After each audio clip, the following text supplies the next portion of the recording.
पनवेल तालुका हा शिवसेनेचा बालेकिल्ला आहे हे दाखवून देताना संपूर्ण पनवेल तालुका भगवामय करा. शिवसेना या 4 अक्षरी शब्दाची ताकद जनतेला दिसू द्या, असे जिल्हा प्रमुख शिरीषदादा घरत यांनी सांगितले. राज्याचे माजी मुख्यमंत्री व शिवसेना ठाकरे गटाचे पक्षप्रमुख उद्धव बाळासाहेब ठाकरे हे 4 मार्च रोजी मावळ लोकसभा मतदारसंघाचे उमेदवार संजोग वाघेरे पाटील यांच्या जनसंपर्क कार्यालयाचे उद्घाटन करण्यासाठी आणि पदाधिकाऱ्यांच्या संवाद मेळाव्याला मार्गदर्शन करण्यासाठी पनवेल मध्ये येत आहेत. या झंझावती जनसंवाद दौऱ्यात उरण विधानसभा मतदारसंघात शिवसेनेचे कार्याध्यक्ष उद्धव ठाकरे यांच्या प्रमुख उपस्थितीत माजी खासदार अनंत गीते, मिलिंद नार्वेकर, महाआघाडीतील शेकापचे आमदार जयंत पाटील, माजी आमदार बाळाराम पाटील, काँग्रेसचे रायगड जिल्हा अध्यक्ष महेंद्र घरत, आरसी पाटील आदी मान्यवर उपस्थित राहणार आहेत. कार्यक्रमास पनवेल विधानसभांमधील सर्व वरिष्ठ पदाधिकारी, महिला आघाडी पदाधिकारी, संघटनेचे अधिकृत पदाधिकारी, आजी माजी पदाधिकारी व शिवसैनिकांनी मोठ्या संख्येने उपस्थित राहण्याचे आवाहन शिवसेना रायगड जिल्हा प्रमुख शिरीषदादा घरत यांनी केले आहे.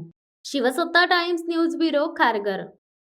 दे धडक बेधडक वृत्त देणाऱ्या आपल्या शिवसत्ता टाइम्स न्यूज चॅनलला लाल बटन दाबून सबस्क्राईब करा आणि बेल आयकॉनला क्लिक करायला विसरू नका.